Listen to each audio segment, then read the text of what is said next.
you so much. So if you can take a second to complete the survey before our first speakers come on, go ahead and scan that QR code. It is also on your table, so it's the first QR code in those little plastic stands. So I'd like to introduce our first two speakers who will be talking about the status of broadband in Indiana. So join our state broadband leaders in discussing the previous efforts, current efforts, and future planning efforts to expand broadband infrastructure and bridge the digital divide in Indiana. By understanding previous efforts, it can help in developing successful and inclusive comprehensive plans around broadband. Partnerships are one crucial aspect of these efforts in Indiana. We're excited to have the Indiana Broadband Office and the National Telecommunication and Information Administration here today. Ernie serves as the Deputy Director of the Indiana Broadband Office. Prior to this, he served in the Indiana Office of Community and Rural Affairs, which administers the Next Level Connections Broadband Grant Program. Ernie works with communities and providers offering technical assistance for planning, inclusion, equity, and construction funding. He also administers the Broadband Ready Communities Program as he fulfills the office's mission of serving as the one-stop shop for all things broadband in Indiana. Graham Fishel joined the National Telecommunications and Information Administration in August 2022 as the Federal Program Officer for the state of Indiana. In this role, Graham coordinates partnerships and outreach with the state and local governments, community groups, and other entities with a vested interest on NTIA's high-speed internet grant programs and policy issues. Graham works directly with the Indiana's Broadband Office and the state-level county and municipal associations to ensure comprehensive engagement from all stakeholders in the state on the state's high-speed internet planning and funding process. Please welcome Graham and Ernie.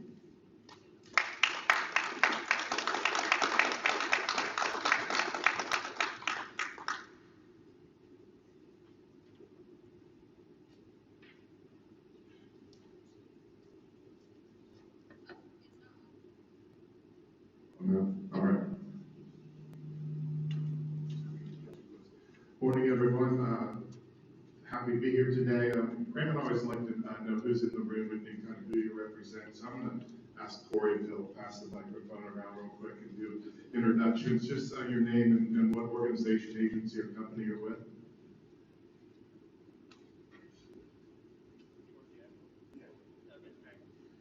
My name is Corey Knipp. I am also an AmeriCorps Fellow like Iris, but I serve in Eastern Indiana, so Wayne County, Rush County, all those counties over there.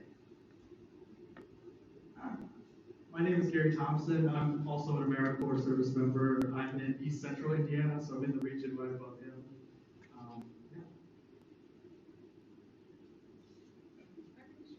And I'm a former fellow, but now I work at the CRTC for sales, the planning commission there, and I'm the economic policy coordinator. Hi, I'm Emma Woods. I serve as a AmeriCorps member with the Indiana State Libraries. I'm Andy Wilbur. I'm the IT director for Future Uplands Economic Development Corporation. Hi, I'm Rhonda Rumble. I'm with SIDC. I'm the Director of Environmental Services. Jenny Lattice, Indiana 15 Regional Planning Commission. I am the project fellow. Nathan Held, Indiana 15 Regional Planning Commission. I'm the executive director.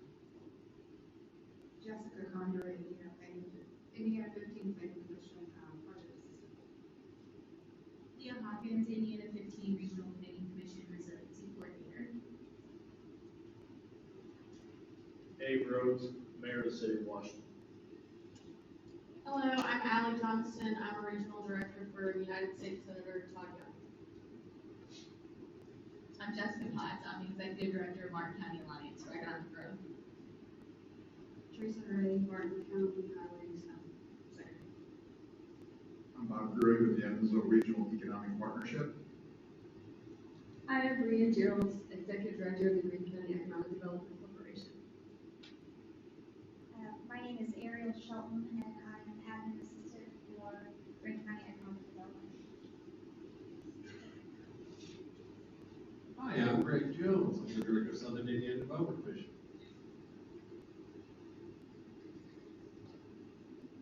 Sherbeck, board member for Martin County Economic Alliance for Growth. I'm Jeff Clark, I'm with Cowboy Frank. Hello, I'm Ashley Clark, and I'm the project assistant with County Frank. Hi, I'm Angie Purdy, and I'm the Commissioner's Administrator for Monroe County Government. Larry Caudell from Mitchell, Indiana, Mitchell City Council President. Dave Webb, attorney from Martin County. Pat Tom, RTC Communications out of Montgomery, Indiana. Becky Smith with RTC Communications. I'm Paul Peach with RTC Communications. Lee Willis with RTC Communications. Wally Branham, Lawrence County Commissioner. Adrian Brelich, RTC Communications. Good morning, Sean Gardner, Warrior Workforce, formerly American Workforce Development. We take veterans, transitioning service members, and train them in 5G wireless, fiber broadband, and clean energy. So if you need folks to help build out your companies and you're looking for a good workforce, let's chat. Thank you. Mark Gabriel, Main Street Fiber. Hi, Ajit Pai, Searchlight Capital. We invest in rural broadband across the United States. Good morning, Tim Trotter from Echo Wireless, small ISP in Knox County. And I'm Chris Path with Knox Economic Development, and Tim and I also co-chair the Rural Broadband Task Force at Knox. Good morning, Nicole Plunkin, Vice President Commercial Sales for Smithville. Margaret Dent, Council President of the Town of Newberry. Erica Julie Duraki, VP of Marketing Smithville. I would definitely want to thank Greg and Iris for putting this on today, and with that, we'll jump right into it. Anybody that's heard me talk, this very first slide is one that we've used multiple times, put it in our slide deck in 2019, and spent the first 15, 20 minutes of each broadband meeting talking about the need for broadband and going into details about the convenience of it, using it for e-commerce and small business, learning and no wants to know days, telehealth and agriculture, and then questions back and forth from the audience on that, and then skip ahead to COVID in 2020, and then coming out of that, then we no longer really need to spend 15, 20 minutes on a slide and going into details about how you use this for telehealth and for e-learning, right? COVID took care of that. Hopefully 99.9% of everybody has the mindset now that this is a necessity, and moving forward treating it as such and figuring out with our partners at NTIA how we get this done over the next 5 years with the money that's available to us. Graham will talk in detail about this quite a bit, but $42.5 billion is what Congress has allotted for broadband infrastructure build out. We've seen Indiana's number hover from anywhere from 600 million to 1.1 billion.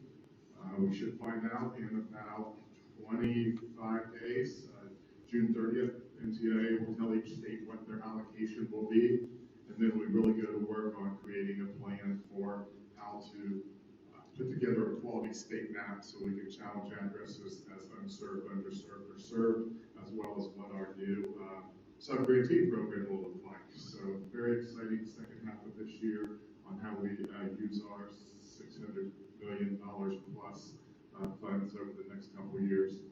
We're already using some of those funds for planning and for planning purposes. We'll be able to do some upgrades to infrastructure that is lagging or has been underutilized or not maintained, and then hopefully we'll have a few dollars left at the end of that we can throw some additional money towards digital equity and adoption, and then definitely workforce training will be on the forefront as far as some of the additional funds that we need. So happy to have our partner from AmeriCorps in the room today and the great things that they're doing. So workforce training and development is going to have to be a big part of this as well.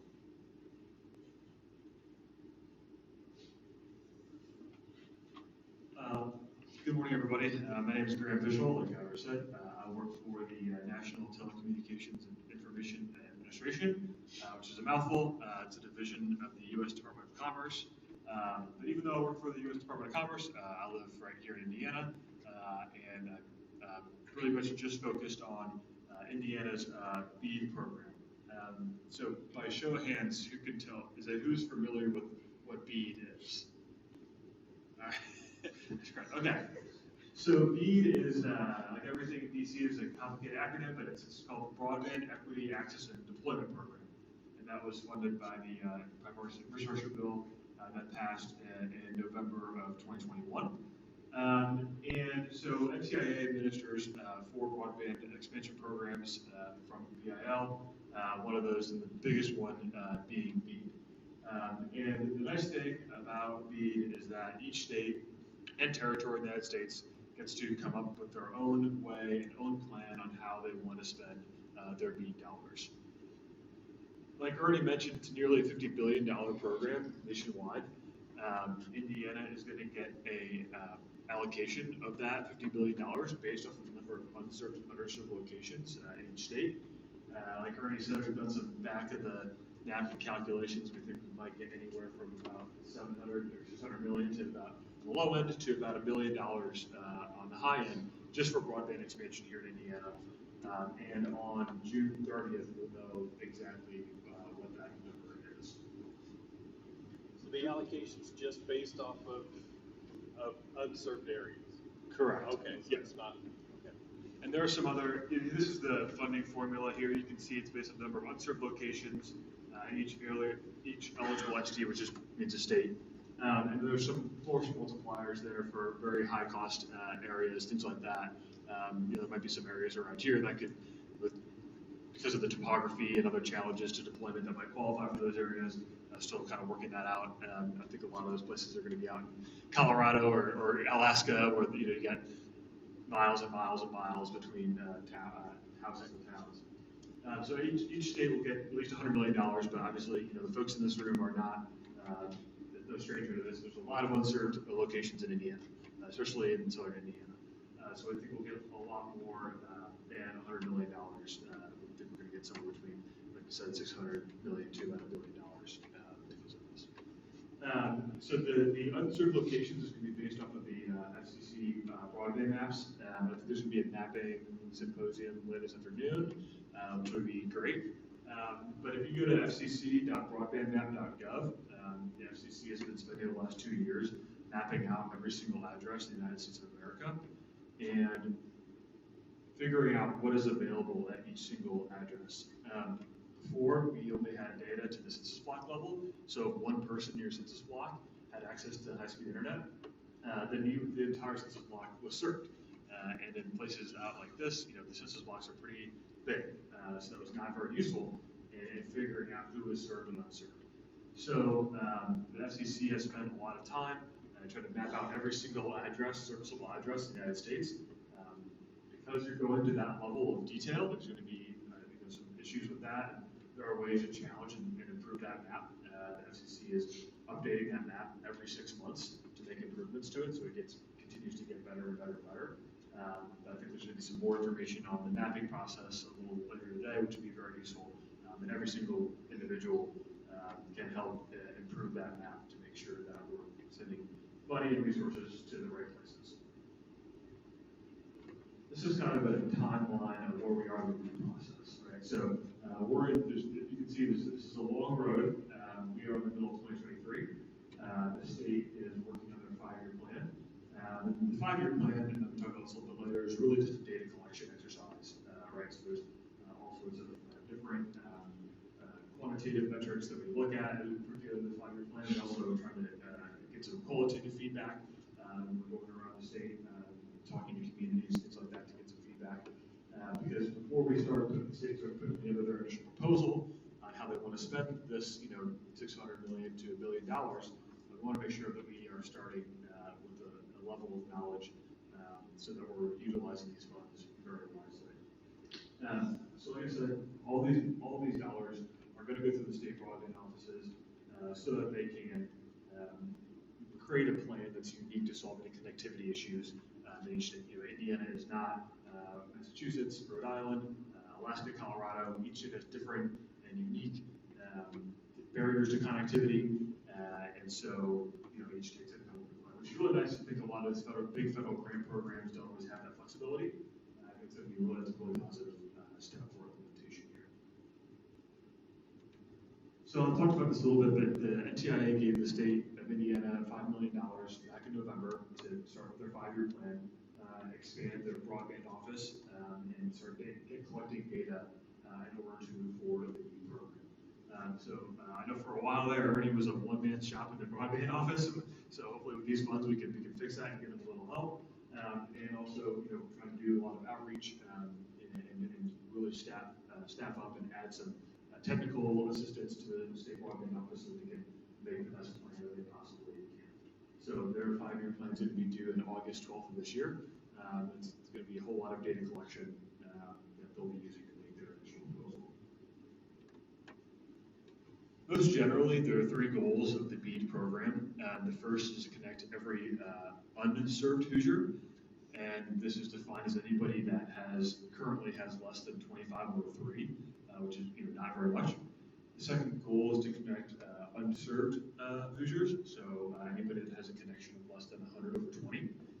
And then the third goal, there's some other tertiary goals, which is connecting community anchor institutions, so maybe your schools, libraries, hospitals, things like that, to gig level speeds, or any really place people gather, right? So there's a lot of flexibility for the state to define what a community anchor institution is. So any place that people gather to connect could be considered a community anchor institution and eligible for BEAD dollars. There's also some other eligible uses in terms of affordability programs, especially when there are places there's only maybe one provider, those prices can be pretty steep. I think some of you folks maybe have experienced that.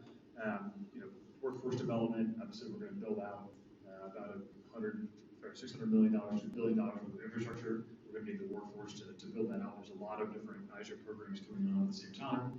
And also just some general ability to connectivity uses for devices for low-income individuals, some ability for some digital literacy training, things like that, so everybody can take advantage of the networks that we're building out.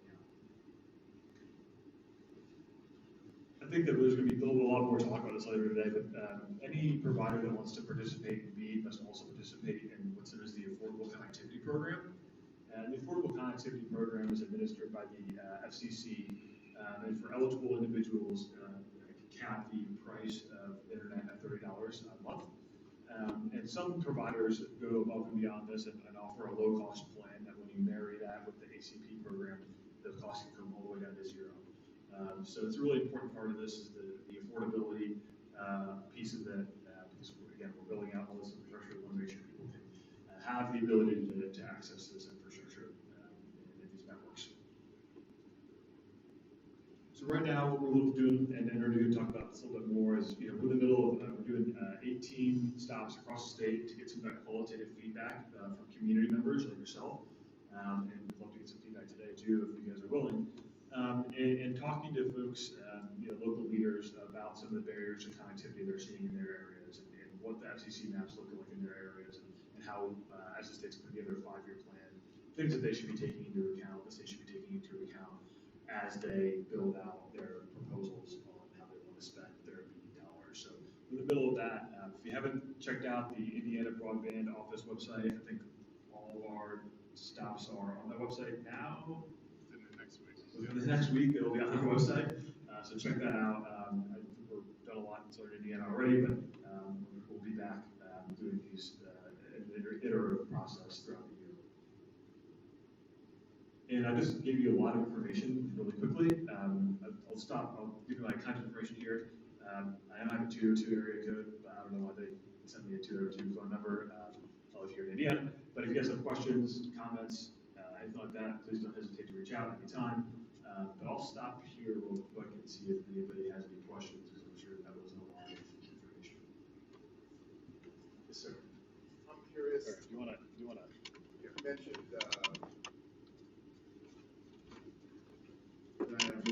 providers must, was the term must provide service to folks who don't have service and are underserved?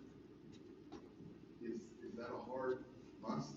So that's the goal of the program, right, is to entice providers to go to the locations and serve locations that they're not already serving with these dollars, right? So a lot of providers, right, they've gone to areas they feel like they can go to. So the purpose of the BEAD program, you know, with their own private capital. And so the purpose of this program is to utilize these dollars to make sure that we're connecting to every unserved and underserved Hoosier. So those, I should mention, those speed thresholds are not necessarily the type of networks we want to build out, but a guiding principle for how to identify the most in need individuals in the state. So I'm not sure if I answered your question or not. That's good, and I guess I'm curious, the ISPs, they're somewhere else learning about this program and determining their interest in participating and things like that? Yeah, I think we have some ISPs in the room, and Ernie and I have met with a lot of folks over the past year to like, provide some information so that we're doing that.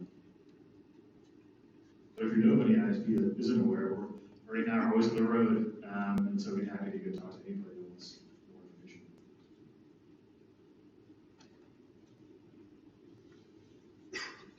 Other questions?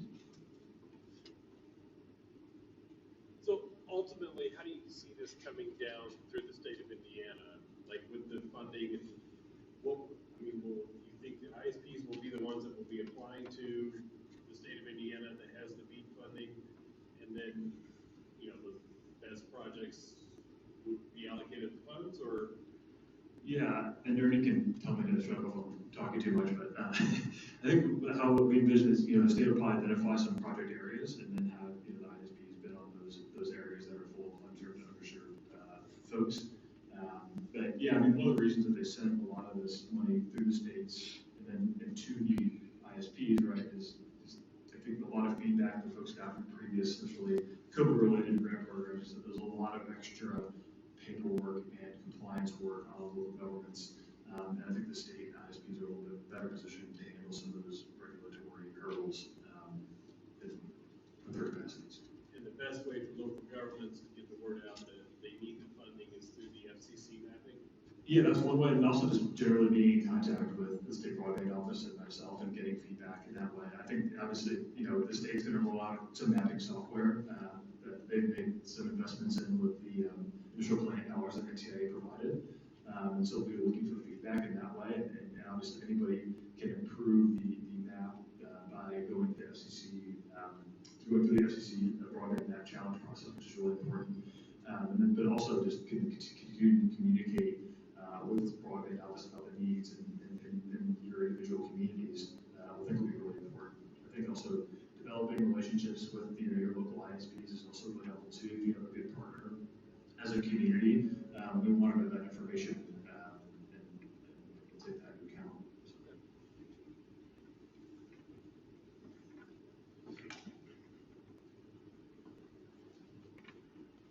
How's this going to work as far as some of the places in the state that have very, very limited ISP access at this point? You know, maybe one or two, if not any.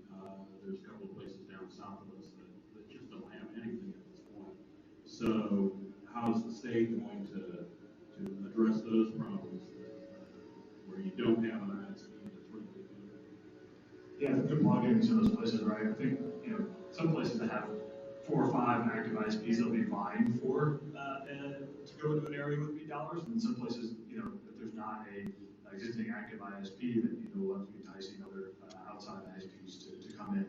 I don't know, Ernie, if you want to add anything to that.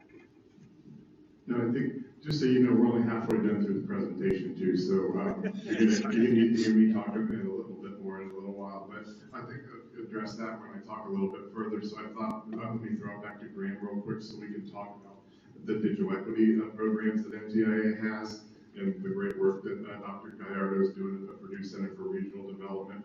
And then I'll jump in with some really Indiana-specific topics at the end.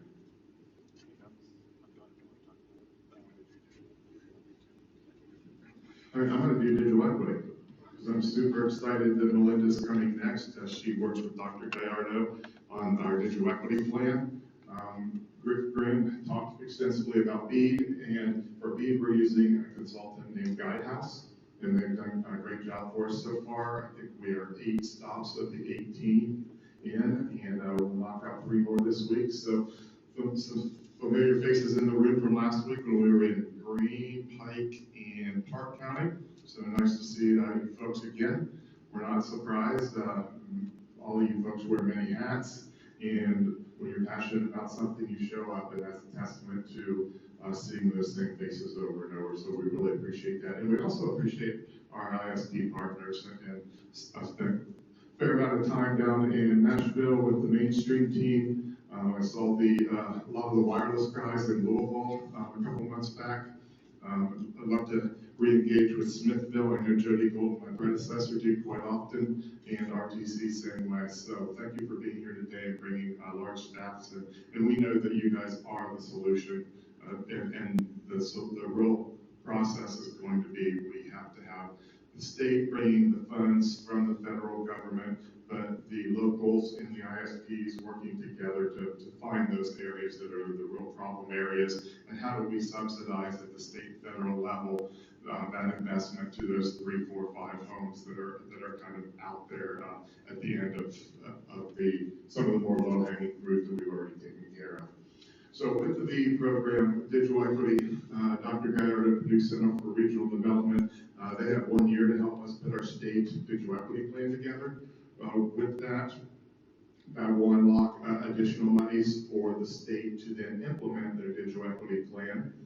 And then sometime 6 months, a year after that, there'll be a third digital equity grant program available, and that's the $1.25 billion at the very bottom.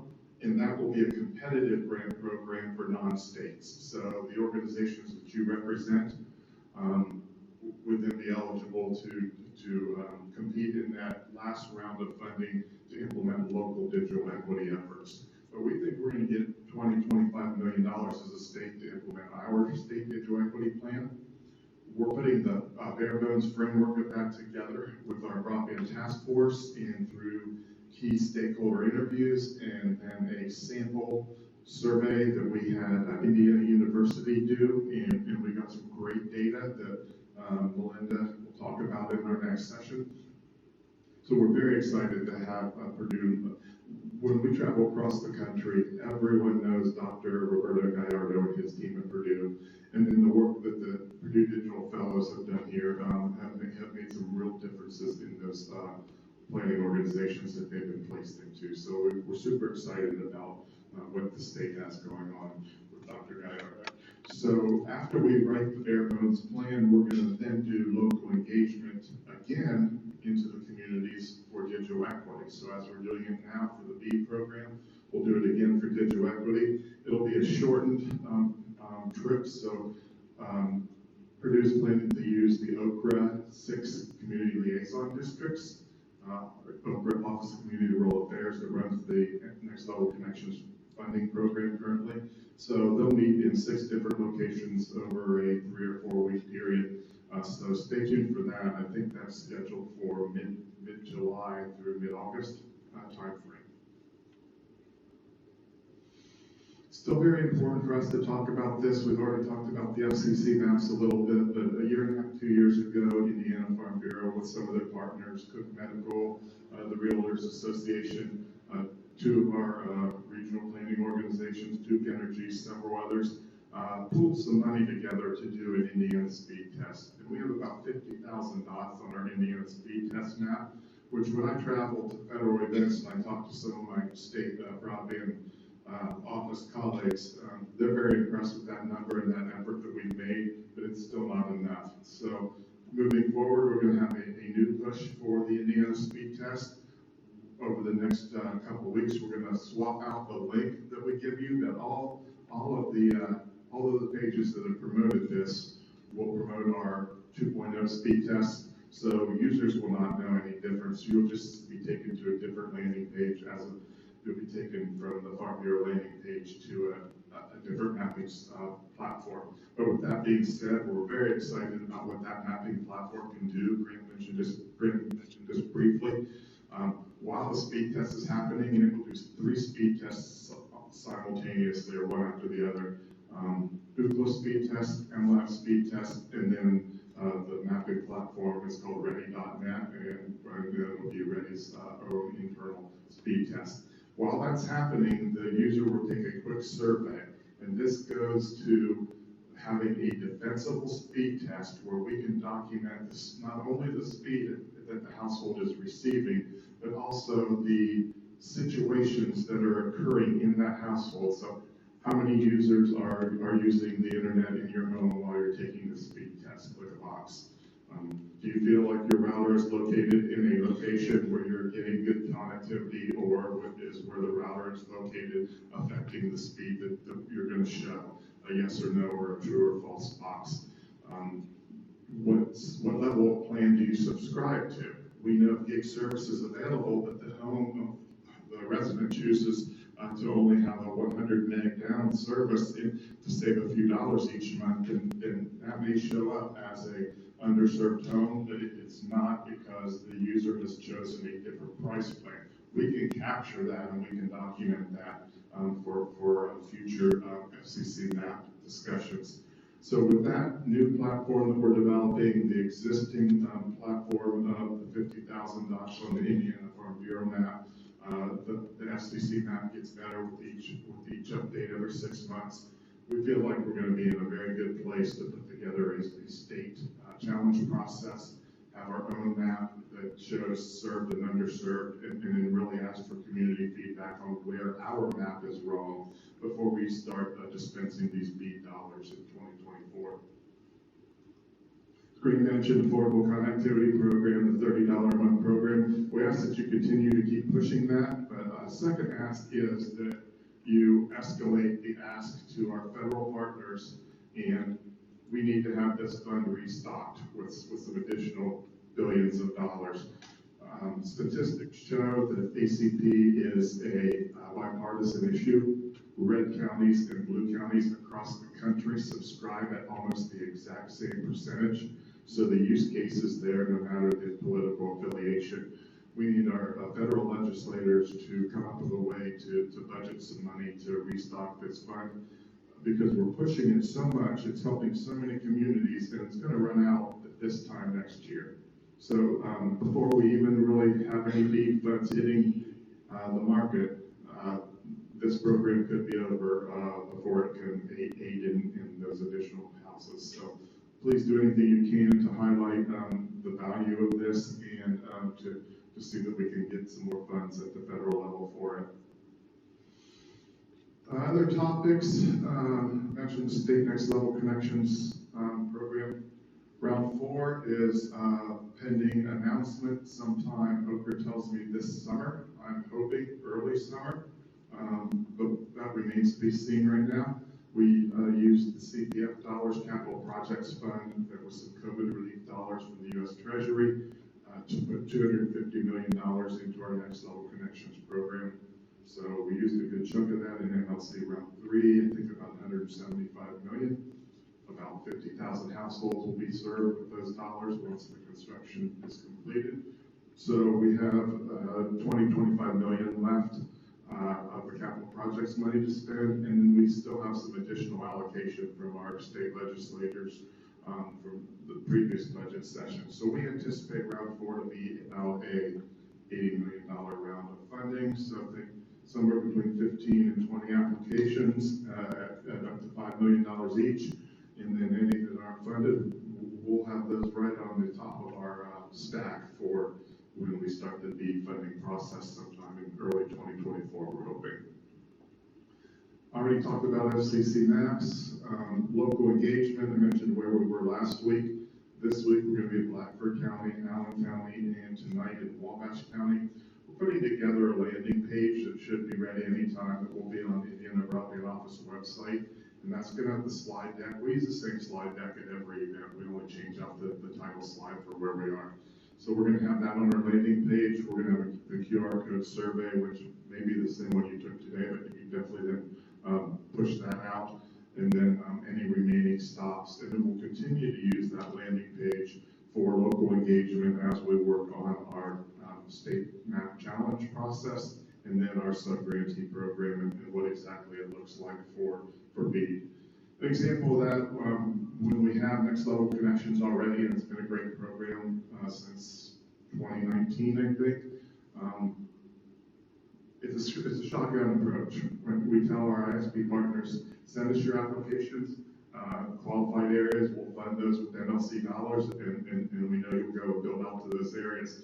But with BEAD having the 600 million plus in 5 years, and this kind of goes to Bob's question a little bit, the mandate is that we as a state use the dollars that NTIA gives us to connect every last unserved Hoosier.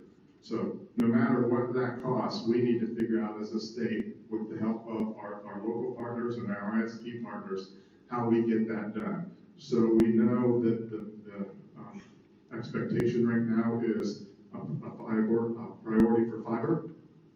But with that being said, we're pretty confident we can't push fiber to every last unserved Hoosier and have enough money to do so. Even with a 50 or 60% match from our ISP partners, it may be difficult. So at some point in time, we will switch over to funding alternate technologies, and I think that's really where our wireless ISP partners can come into play in helping us reach those further out areas, but also some other areas that maybe are kind of expensive, and we can better use the fiber dollars in other areas and look at other technologies. And with what's happening in wireless, there's some amazing things happening right now. So we feel very confident that once we're done with this, no matter what the name of the technology is, that all Hoosiers are going to have quality, and the expectation will be affordable and reliable broadband. I think that's probably all that I have, so I can throw it back up for questions for anything BEAD, digital equity, local engagement, next level connections, anything else you may have.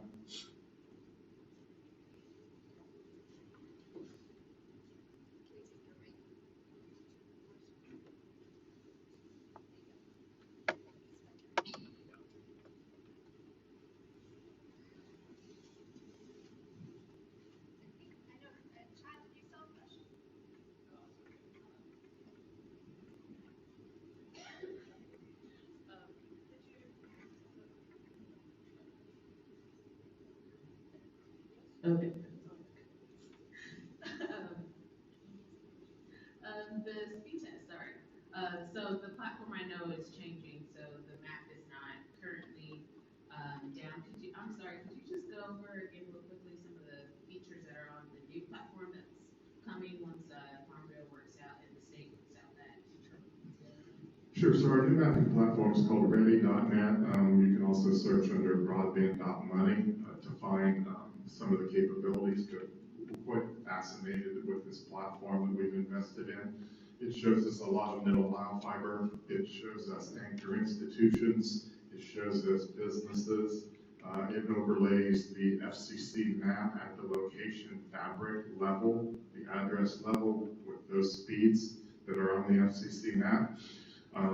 The short delay right now is because Ready is taking our state data from the Farm Bureau map, from next level connections routes 1, 2, and 3, and from the Indiana Connectivity Program, which is our 1x1 line extension program, and overlay all of that onto the map. So we're going to have a map that shows a lot of good stuff on it. It also has some back-end uses where we can draw various shapes across unserved areas and come up with very, very rough estimates of what it would cost to build fiber to those areas, or a combination of fiber and wireless, or 100% wireless. So we're very excited about some of those technologies. So the speed test piece is just a very small portion of what the map can do. Also, that platform will allow us as a state to receive grant applications into the platform, and then score those applications all within the same platform, so there's some user ease there, and then also do our reporting to our federal partners on a quarterly or yearly basis all through that platform. So it will reduce the data entry and it will streamline our entire process. And it's a cookie cutter, the specific program that's ready to go. So we're not going to have to spend months or what usually takes years creating a new software program from scratch as the state. So thanks for the question. Super excited about some of the technologies that we've invested in that's really going to benefit our residents over the coming months and years.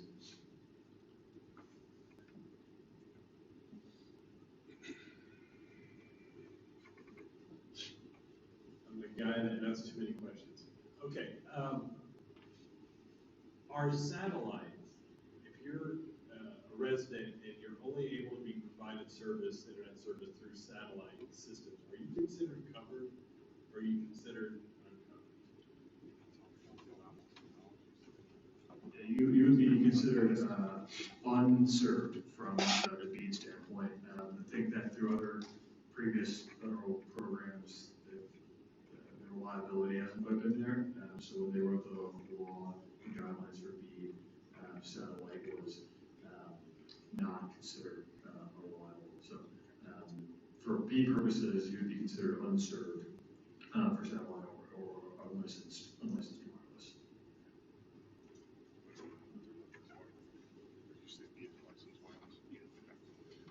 And then with that, we as a state are going to be able to determine what's called an extremely high cost threshold per location.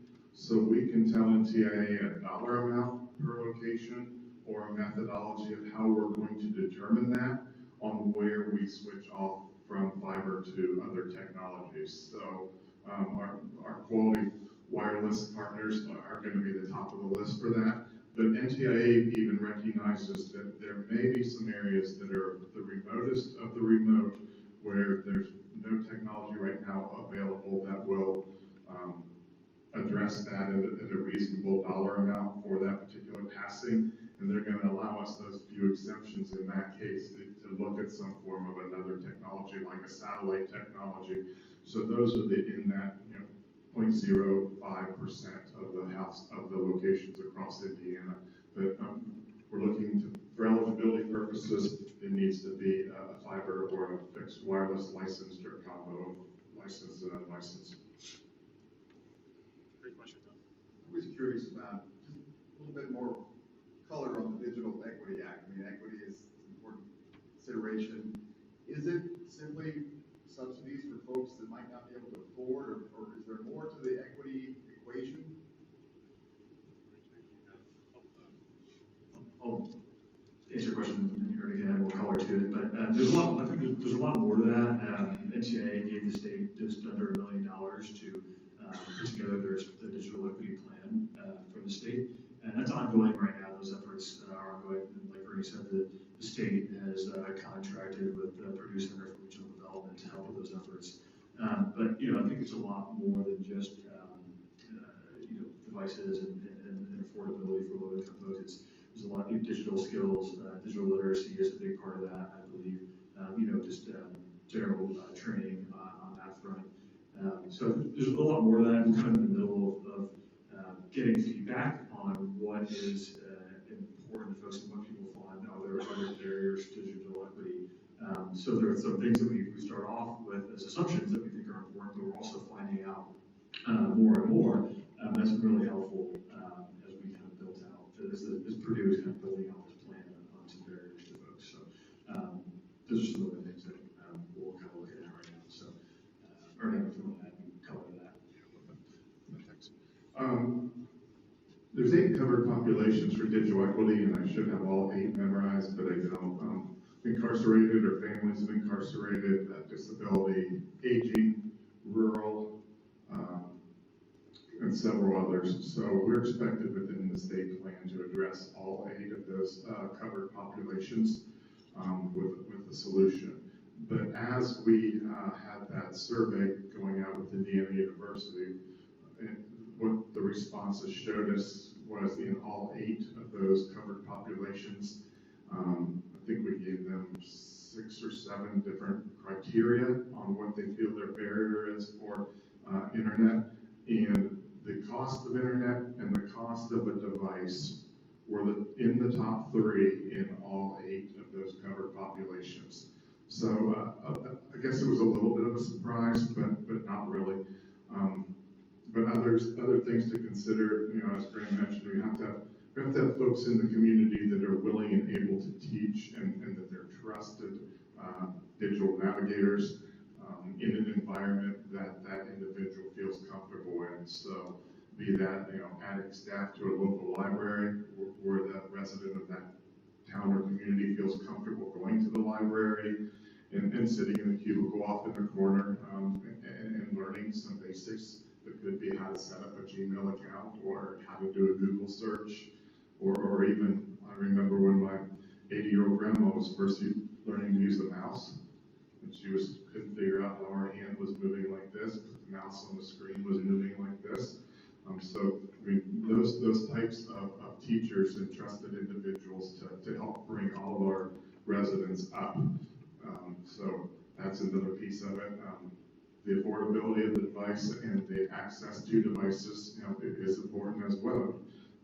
We had quite a few schools that sent hotspots home through various programs during COVID, and that was great. But if the only technology that the home had to get online was a cell phone, then we were very limited on what that student was going to be able to do on downloading their schoolwork. So we know that having tablets and laptops are important too. So be that refurbishment programs within the communities, or anchor institutions having them to loan out, or corporations providing those to a certain number of families that qualify, are all things that we're going to look at as best practices for the digital equity plan.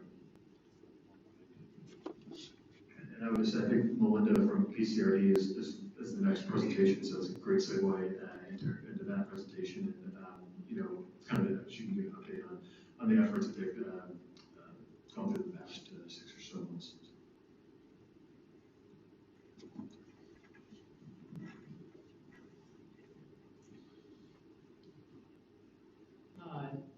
Grin, you mentioned that a couple ways that sort of we on the local level can get involved is that FCC map challenge process, but also engagement with your offices. I know the Indiana Broadband office is doing some engagement right now.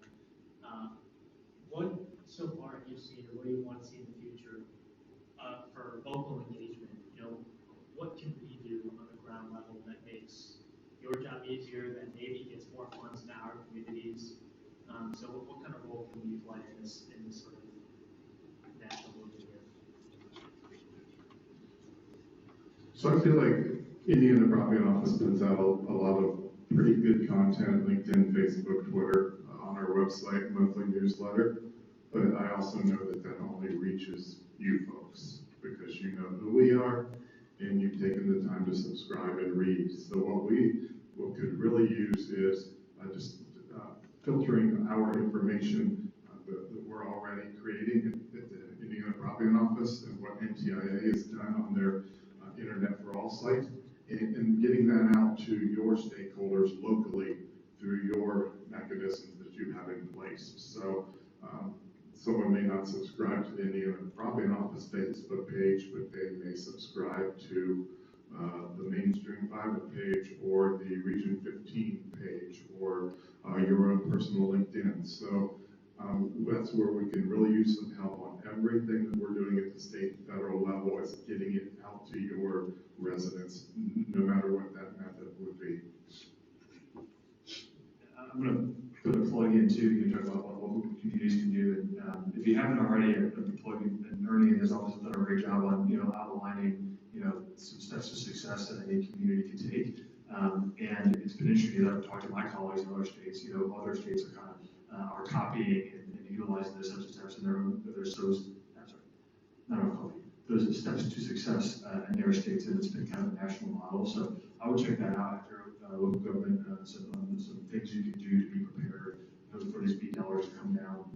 And you know, a couple, you know, just interesting things of, you know, some feedback we've gotten so far as we've done those local listening sessions, are just, you know, some qualitative feedback on, you know, where we feel like underserved communities are not represented maybe in the FCC maps, some, great partnerships with, the music developed by ISPs, maybe some relationships with ISPs that haven't gone very well. We're the one looking for all that kind of feedback, and we've got some really good feedback so far. But I think, if they're looking for what local units of government can do and, nonprofits, I'd really check out those steps to success. They've done a really great job, with that resource.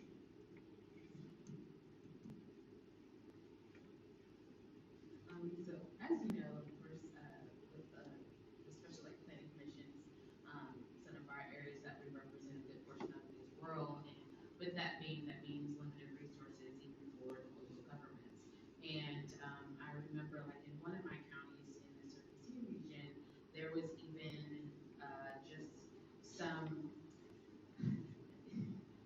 There's a need to catch up with even just the capability of doing mapping. So when we're talking about efforts like the SEC Map Challenge or the speed test, and just even if the governments that like I work with are motivated to try to help with some mapping of those areas, there's still maybe a lack of access to tools, even just from county governments per se, that had just never really put that in the budget because they never really needed it before.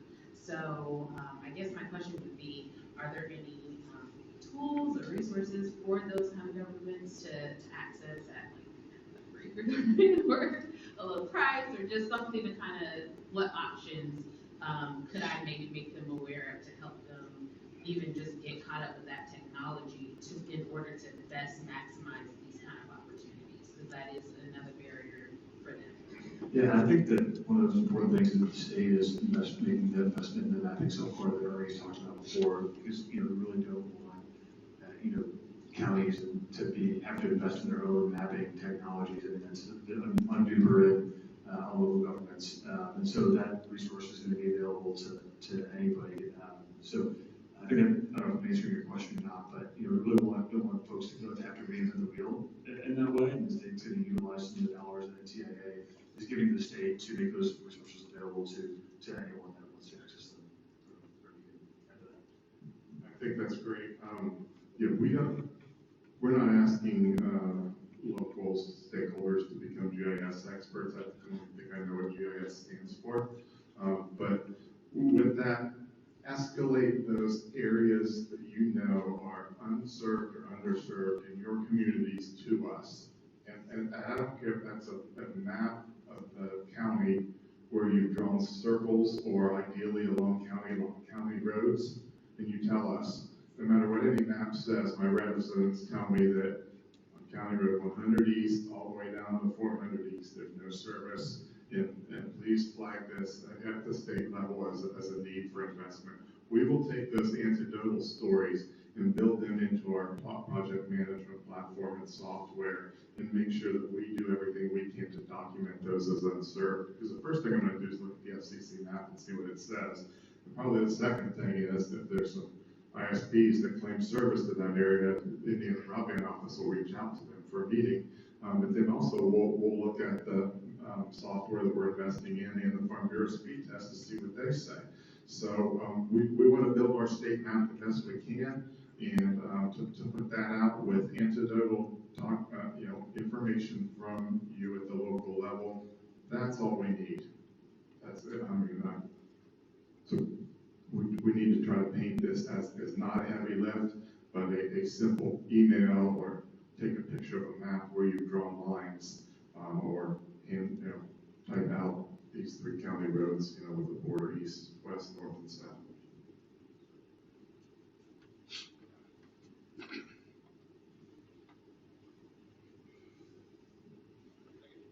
Good morning. My name is Randall Brown. I'm the Greene County Council representative for District 1, and I'm here because #1 priority on my list is rural broadband connectivity. I make no secret about that. One question I have is, how are we getting the mapping information right now? How have we built the map so far? Are we trusting the ISPs to give us that information? Are they the ones that are feeding to us and saying, oh, well, we covered this area and this area, and here's where we have all the coverage? Or have we ever gone to the school system and said, hey, send it home in a letter to your parents, an email, or you can't do an email, letter that says, tell us what kind of internet you have at home. Making it part of a real estate disclosure.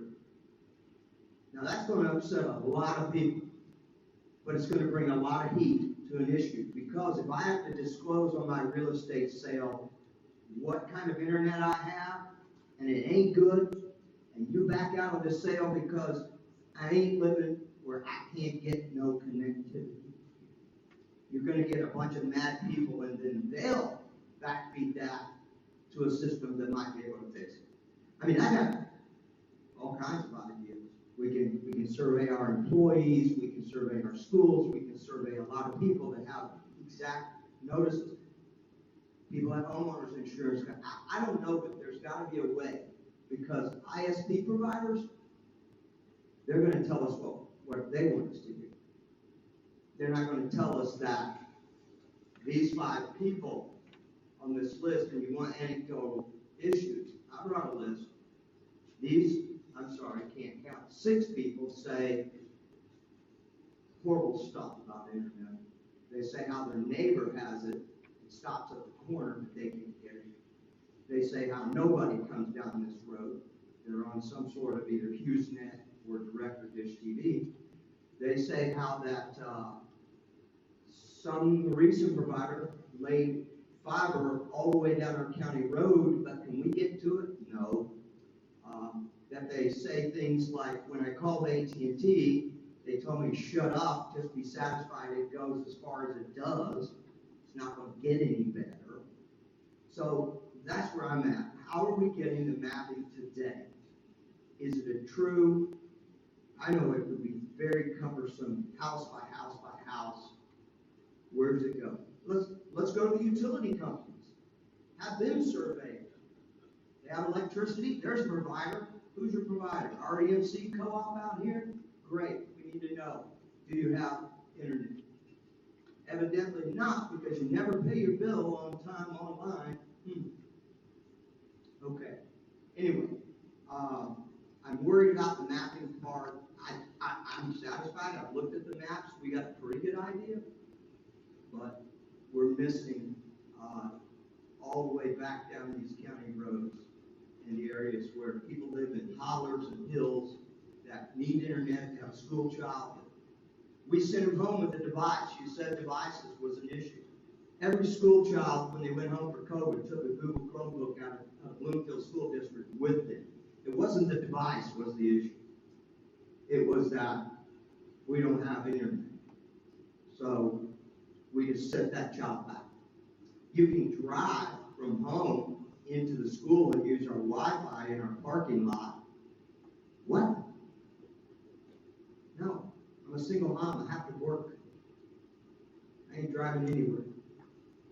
Those are my issues. I got a lot of anecdotal stories. I look forward to sharing them maybe during the catch-up time about 2:30 or so. Thank you. Sounds good. I'll give a couple, try to recap on some of those. First, some are policy concerns. Those, as the executive branch of the government, that we're tasked with implementing legislation that's been given to us. So some of those issues may be issues for the short session this coming year with our state senators and representatives, but I'm not going to try to dodge the question by any means. Just a kind of a 101 on the broadband landscape. Broadband is a deregulated utility. Our ISP partners can choose where to build and where not to build. Even the rural REMCs and the REMCs and some of the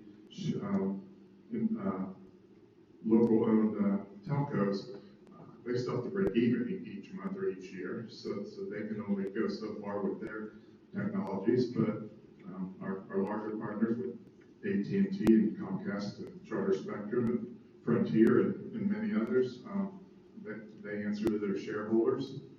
That's how it is. That's the playing field that we're given. We could talk all day about policy of government regulating big and small business. I don't think this is the forum for that, but I have some thoughts, and I'm sure all of you do too. But that being said, our small telcos, I mean, RTC in Smithville and Main Street, they have to keep the lights on and their employees paid and they know how far they can go down any given road before it's going to take more than the number of years that they want to wait to come back to even. So if that household takes $12,000 to get there, and that household, if they subscribe, pays $60 a month, that's a long time before the break-even point. That's where the state and federal subsidy jumps in and shortens that time frame. But that being said, that's the broadband landscape that we're in. It's not regulated. Our telcos and our ISPs operate their business how they operate their business. If we didn't have them in the community, where would we be then? And they're going to be our solution for the last remaining unserved and underserved. As far as mapping,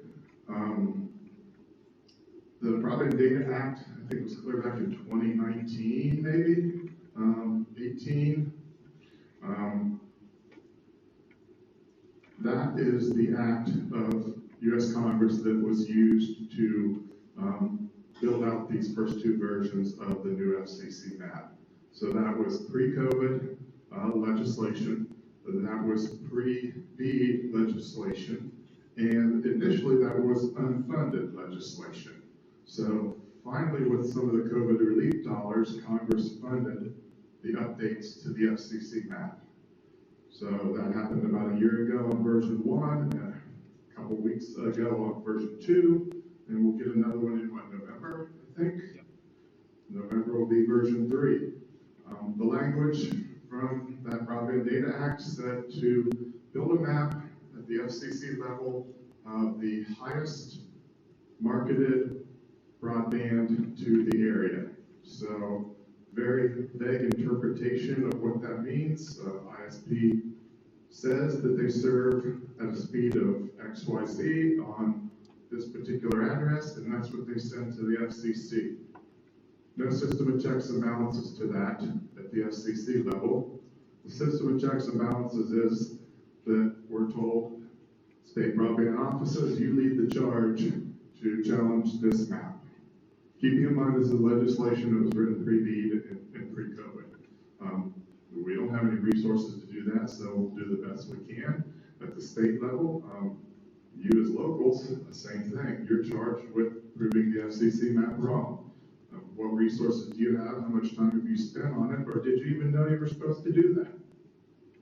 So you can tell that the way the system is set up, hopefully that, we're doing the best we can to communicate the information out to everyone, but we're dealing with some issues at the policy level that are 4, 5, 6 years old now. So switching to Indiana. So our Indiana map that we're going to put together with the different data sets that I've talked about already will not be perfect on day one, but I want to incorporate things like what you have on that piece of paper. We sit down and go through those addresses. I don't know what the FCC map will tell us, but we'll sit down and type a couple of them in here on my iPad in a few minutes. But what I can say is I feel like that with the mapping technology that we're going to have at the state, that our office is going to be able to adequately adjudicate any challenge to the map, whether that's changing an area from served to unserved or from unserved to served.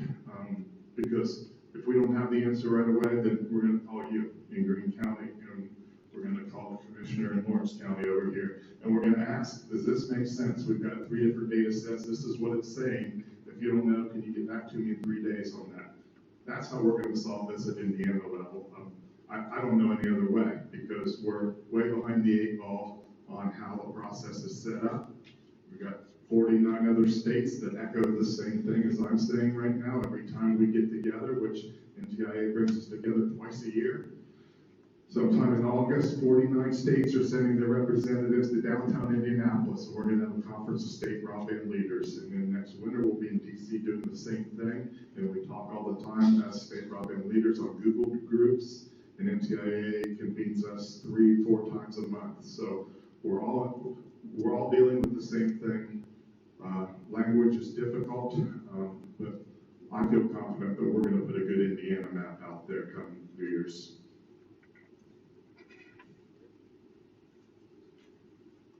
I just have a quick question, and I'll give it to my friend Patrick Todd.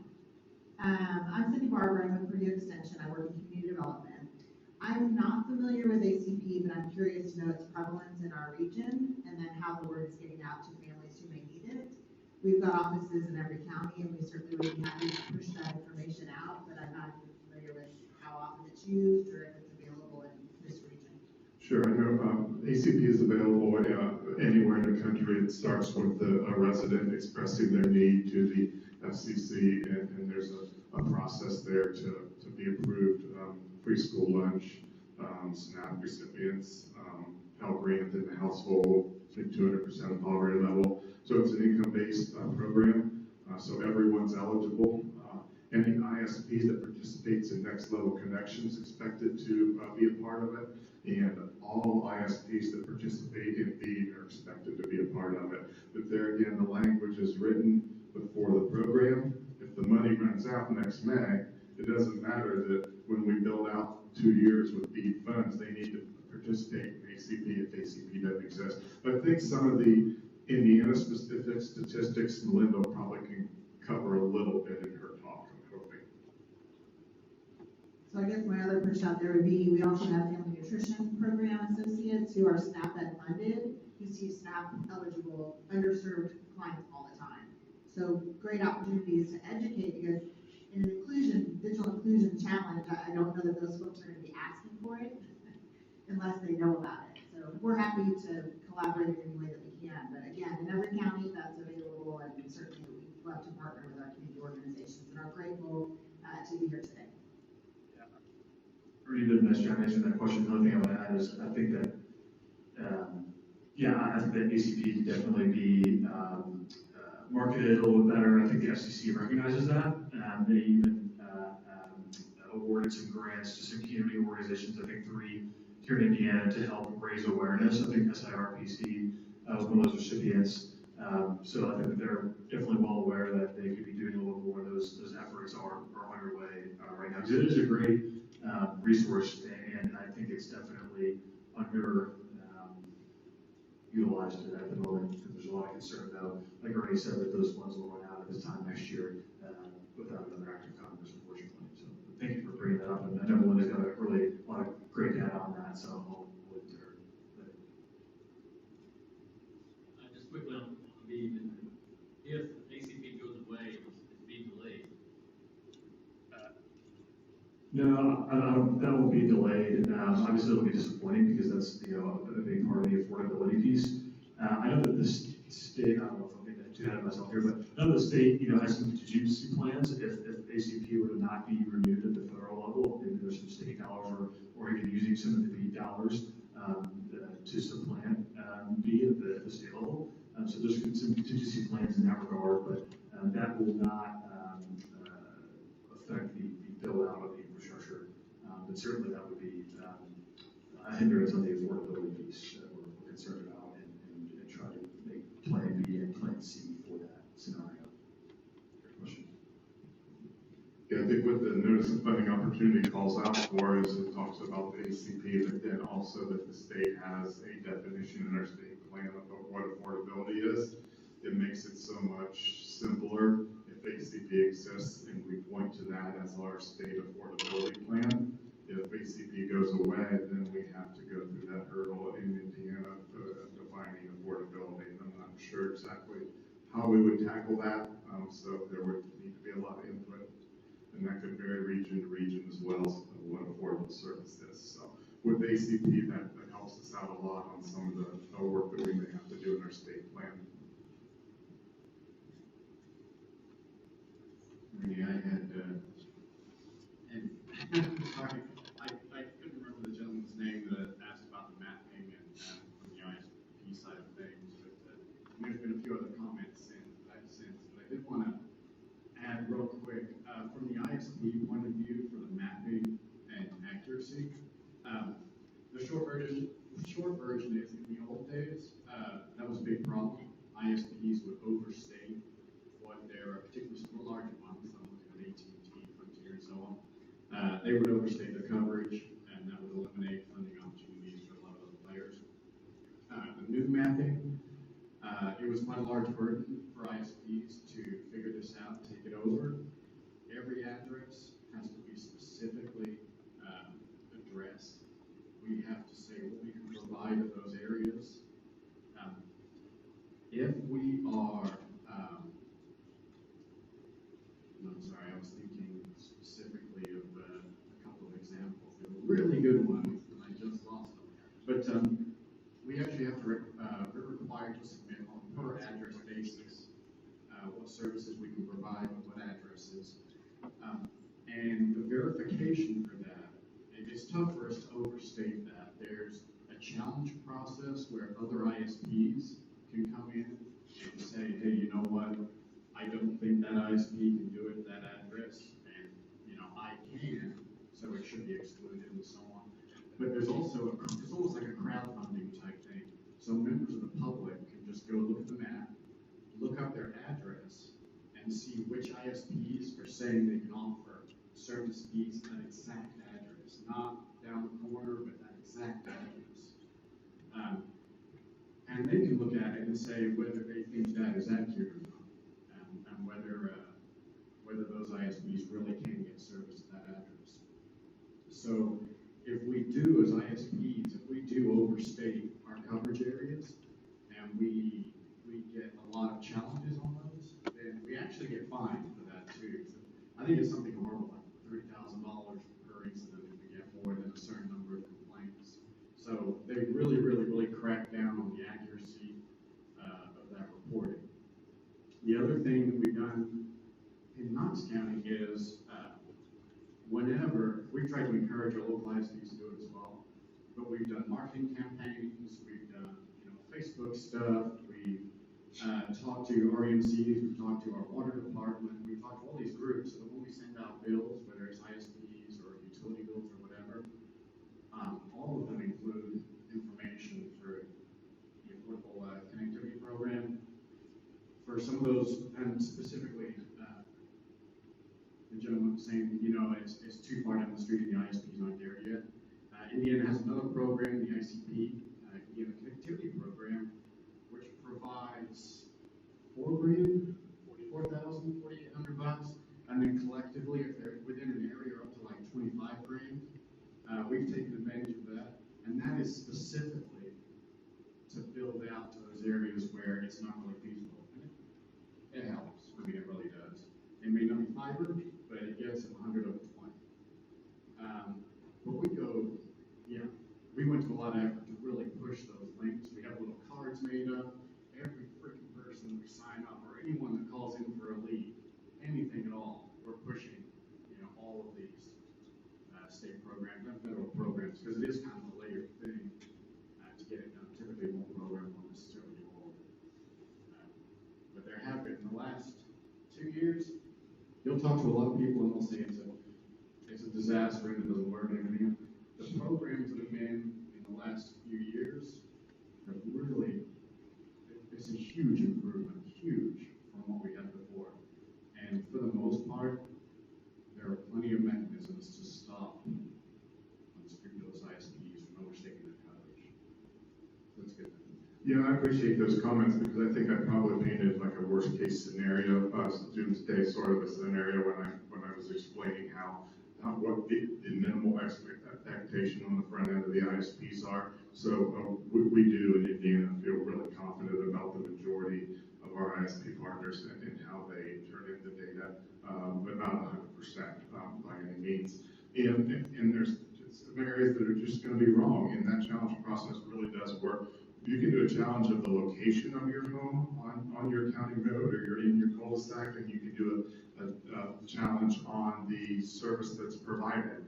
And then a yellow dot shows up when you click on your house on the FCC map, and within about 6 months, that should be adjudicated with an answer under that yellow dot. So you will start clicking around neighborhoods, and you will start seeing some of those yellow dots pop up for challenges, and you can actually see the results of those. So one by one, you can make a difference. However, if your home or business is reported wrong, and you get a challenge and it changes it from served to underserved, that's not gonna automatically change the house on each side of you, they have to do that too. So we're gonna try to make some assumptions at the state level as challenges, as different addresses are changed from served to unserved on how many around you are in the exact same situation, they just didn't know how to go through this challenge process. So that's another piece that we can educate our friends and relatives and coworkers on.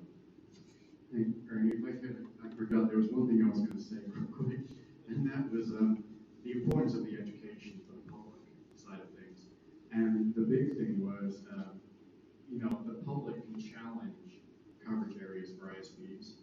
And so when we started looking at our results that we did for our non-standard programs and marketing campaigns and everything, one thing became real clear, and that was that, despite their best intentions, it's hard to say this in the nicest way possible, but despite their best intentions, most members of the public didn't have a clue. They had zero idea of what was available. And so we gave them all the information, all the links and everything else, and we tried to make it as easy as we could. But a lot of the results would come back for, they were right in downtown Vincent. They have like the latest and greatest fiber. They have like the Smithville, they have the RTC in Washington. They have the fiber right to their house. And when they submitted their responses, they're like, we have the worst internet ever. I can't even stream, and all these things. And it turns out to be a lot of issues with public education and the equipment and the stuff that they have in their homes as well. So that it's a balancing act, right? There's a lot of it where the onus is on the homeowner as well. That's the cost thing too, like you said. They have gig fiber to their house, but they only pay for 10 megs.